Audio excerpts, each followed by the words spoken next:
단단한 음식은 생명을 주는 예수님의 깊은 말씀입니다. 육신도 태어나서 어른이 될 때까지 먹는 음식부터 배우고 생각하고 말하고 행동하는 모든 것이 다르고 발전합니다. 이와 같이 영혼도 믿음으로 먹는 영의 음식에 따라서 생각하고 말하고 행동하는 모든 것이 달라집니다. 성령으로부터 어떤 음식을 받아 먹었느냐에 따라서 믿음의 반응을 하고 변화가 되는 것이죠. 신부의 예복은 영의 음식으로 만들어지는 것입니다. 하나님의 말씀을 받아 먹고 나를 포기하는 반응을 할 때에 예복이 한 올 한 올 지어져 가는 것입니다. 히브리서 5장 12절에서 13절입니다. 때가 오래되었으므로 너희가 마땅히 선생이 되었을 터인데 너희가 다시 하나님의 말씀의 초보에 대하여 누구에게서 가르침을 받아야 할 처지인지 단단한 음식은 못 먹고 젖이나 먹어야 할 자가 되었도다. 이는 젖을 먹는 자마다 어린아이니 의의 말씀을 경험하지 못한 자요. 아멘. 신앙생활을 오래 했으면 단단한 음식을 먹고 모범을 보이며 다른 사람들을 가르쳐야 하는데도 불구하고 여전히 젖만 먹고 가르침을 받아야 하는 병든 믿음에 대해서 책망하는 말씀입니다. 초대교회 그 당시나 마지막 시대를 사는 그리스도인들의 믿음의 수준은 별반 다를 것이 없는 것 같습니다. 정상적인 믿음 생활을 하며 젖을 먹고 어느 정도 자랐으면 그 다음에 밥을 먹고 홀로 서서 변화된 믿음 생활을 해야 합니다. 젖만 먹고 있으면 속 사람이 변화되지 않습니다. 젖 먹는 자를 어린아이와 의의 말씀을 경험하지 못한 자라고 증언하고 있는데요. 젖 먹는 자는 그리스도에 관한 진리를 온전히 이해하지 못할 뿐만 아니라 의롭고 거룩하게 믿음에 반응을 하며 살지 못합니다. 믿음이 어리고 미성숙한 젖 먹는 어린아이는 십자가 복음을 잘 깨닫고 그에 따른 그 믿음의 반응을 하지 못합니다. 십자가는 예수님이 나의 죄를 위해 죽으셨다는 것만 알 뿐 그 십자가를 내가 어떻게 지고 살아야 하는지조차 알지 못합니다. 요한일서 2장 12절에서 14절에 보시면 자녀들, 즉 아이들은 예수님의 이름으로 죄사함을 받고 죽은 영이 살아나서 아버지를 머리로 아는 그 믿음입니다. 초보적 아이 믿음은 죽은 영이 구원을 받고 기초적인 것만 알고 지키는 믿음이지 아직 혼의 구원을 이루는 회개를 하는 단계는 아닙니다. 어린아이는 신앙생활하는 데 있어서 주체가 자기입니다. 성경을 문자로 이해하고 자기를 위해 겉으로만 자기 힘으로 지켜 행하려고 노력하죠. 예수님의 말씀을 지식으로 이해하는 믿음이다 보니까 실제 하나님이 임마누엘 하심을 그 마음으로 믿고 바라다 보고 그 의지하지를 못합니다. 바울은 이렇게 믿음이 연약한 자들을 향해서 고린도전서 3장 2절에 내가 너희를 젖으로 먹이고 밥으로 아니하였노니 이는 너희가 감당하지 못하였거니와 지금도 못하리라고 증언합니다. 밥은 고기를 의미하는데요. 단단한 그 음식, 즉 영의 깊은 말씀을 가리키고 있습니다. 바울은 시기와 분쟁을 하는 육신에 속한 자들을 향해서 밥을 주고 싶어도 너희가 감당할 믿음이 없기 때문에 내가 젖만 먹인다라고 하면서 안타까움을 지금 표현하고 있는 것이죠. 십자가의 도를 배우고 은사 경험을 한 고린도 교인들이 시간이 어느 정도 지났으면 그 믿음이 성장해서 밥을 먹어야 하는데 아직도 정체된 상태라 알곡이 될 수 있는 깊은 그 말씀을 전할 수 없다는 것이에요. 이 시대 교인들 중 상당수가 젖 먹는 자기 믿음에서 안주하고 있습니다. 그런 분들은 십자가의 깊은 말씀을 전하면 부담스러워하고 듣기 싫어하죠.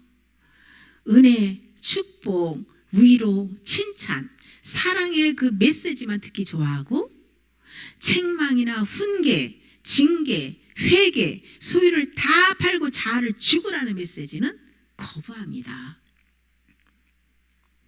그러다 보니 강단에서 전하는 메시지가 거의 애기들이 먹을 수 있는 약한 말씀들만 뽑아서 전하고 거기에 간증이나 정치, 세상의 것들을 혼합하여서 영혼들에게 더러움을 먹여서 병들게 한다는 것이죠.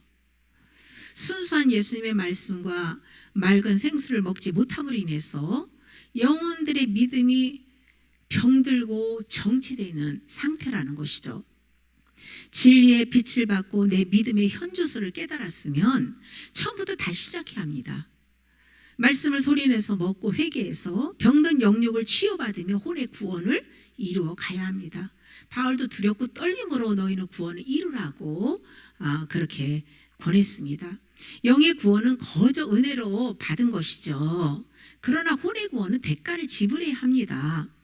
생명을 얻는 좁은 길은 자기의 모든 소유를 다 내려놓고 십자가만 지고 예수님만 바라다보고 믿음으로 통과할 수 있는 길이에요. 히브리서 6장 1절에서 2절에서는 그리스도의 도의 초부를 버리고 완전한 대로 나아가라고 권하고 있습니다. 그리스도의 도의 초부는 지식으로 아는 믿음이지 경험적으로 아는 믿음이 아닙니다. 은사를 경험하는 것과 진리를 경험하는 것은 다른 영역이에요. 은사적인 것을 많이 경험했다고 해서 내가 하나님을 경험적으로 안다고 할 수는 없는 것입니다. 하나님을 아는 것은요, 진리가 내 안에서 실제가 되는 것이에요. 대부분의 성도들이 초보적인 믿음에서 구원이 다 이루어진 것처럼 안주하고 더 이상 성장하지 못하고 있다는 것이죠.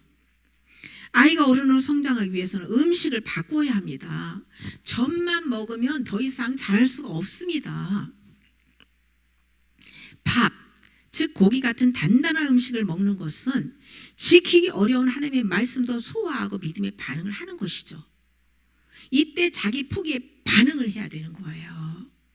자기의 뜻을 포기하지 않으면 하나님의 말씀을 지켜 행할 수가 없습니다.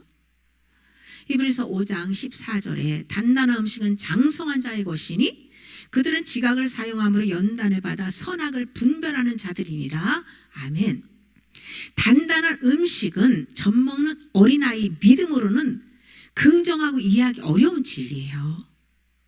특히 주님을 위해서 자기의 모든 소유를 다 팔아버리는 부분이나 원수를 사랑하고 희생하고 끝까지 용서하는 것들이죠. 그런 것들은 소화하기 어려워요. 어린 영혼들은. 단단한 음식을 먹는 장성한 믿음의 사람들이 지각을 사용한다는 것은 영적인 분별을 한다는 것입니다. 진리를 깨닫지 못하면 연단을 받을 수 없기 때문이죠. 왜 성도들이 고난을 많이 받으면서도 변화가 되지 않을까요?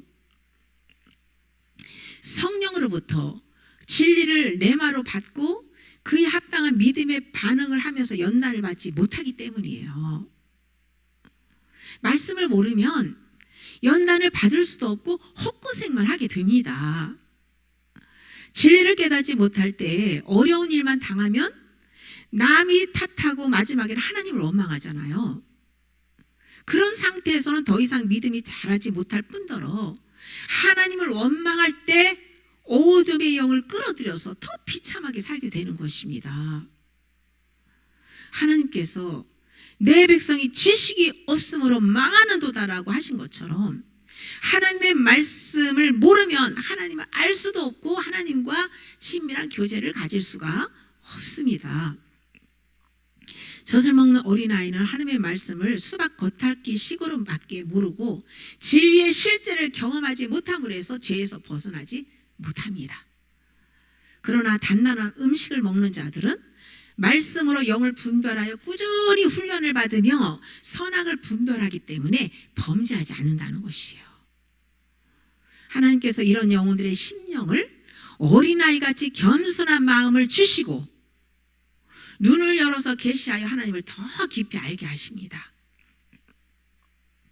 단단한 음식을 먹는 사람들은 언제나 무슨 일을 하든지 주체가 하나님이시기 때문에 하나님 뜻 앞에서 자기를 포기합니다. 포기할수록 영육 안에 더 풍성하게 채워주시는 것을 경험합니다.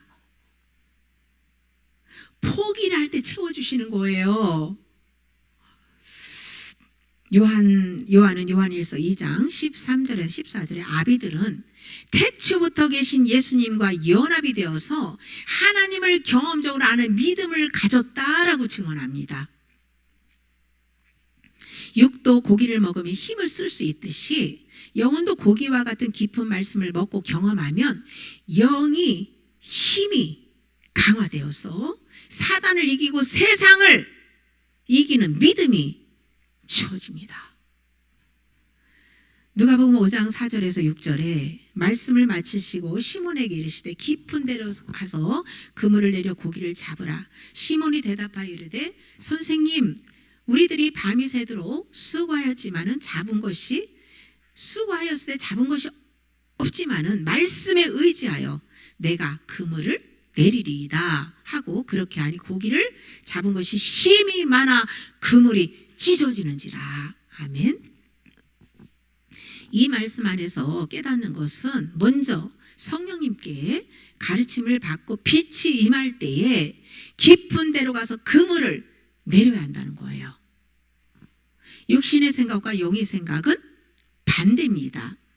육으로는 고기를 잡는데 최적의 시간은 밤이에요. 그러나 영혼을 구원하는 최적의 시간은 말씀이 빛이 임하는 영의 아침입니다. 영의 새벽이에요. 육의 새벽을 깨우는 게 아니라 영혼의 새벽을 깨워야 되는 것입니다. 젖을 끊고 단단한 음식을 먹기 위해서는 먼저 말씀의 빛을 받아야 돼요. 그리고 성령님께 레마로 말씀을 받았으면 깊은 데로 가서 그물을 내리는 믿음의 반응을 해야 합니다. 영적으로 마음에 빛이 임하고 눈이 열렸을 때는 큰 물고기들에게 단단한 음식을 먹을 수 있습니다. 단단한 음식을 먹고 소화하는 영혼들이 자기를 부인하고 믿음의 반응을 하는 것이에요. 젖만 먹는 어린아이 믿음은 주님의 말씀을 듣고 즉시 순종하지 못합니다. 자기의 노력과 힘으로 해볼 것 다 해보고 절망에 빠졌을 때 비로소 자기를 포기하고 하나님 말씀에 순종하게 되죠. 제자들도 자기의 힘과 능력으로 밤새 고기 잡는 수고를 했지만은 잡지 못하고 지쳐 있을 때에 주님이 나타나셔서 그때 말씀에 의지하여 순종했을 때 그물이 찢어질 정도로 물고기를 많이 잡는 기적이 일어났습니다. 하나님의 말씀 앞에서는 인간의 생각, 지혜, 상식, 모든 노력과 힘을 내려놓아야 합니다. 물이 많고 깊은 곳에는 큰 물고기들이 살고 얕은 시냇물에는 작은 물고기와 같은 젖을 먹는 어린 영혼들이 삽니다. 그 얕은 물고 시냇가에서만 있으면요 더 이상 큰 물고기로 성장하지 못하고 그냥 그 상태로 살다 죽는 거예요. 단단한 음식을 먹고 믿음이 성장하기 위해서는 용기 있게 옛집을 떠나서 새로운 물줄기를 따라서 강으로 해서 넓고 깊은 바다로 나가야 합니다. 이것은 자기 십자가를 지고 꾸준히 회개하며 주님을 따라갈 때 가능한 일이죠. 작은 물고기와 같이 애기 믿음은 주님의 참 제자에게 갈 수 없습니다. 십자가의 복음을 듣고 순종하는 큰 물고기들이 마지막 때 신부의 예복을 준비할 수 있습니다.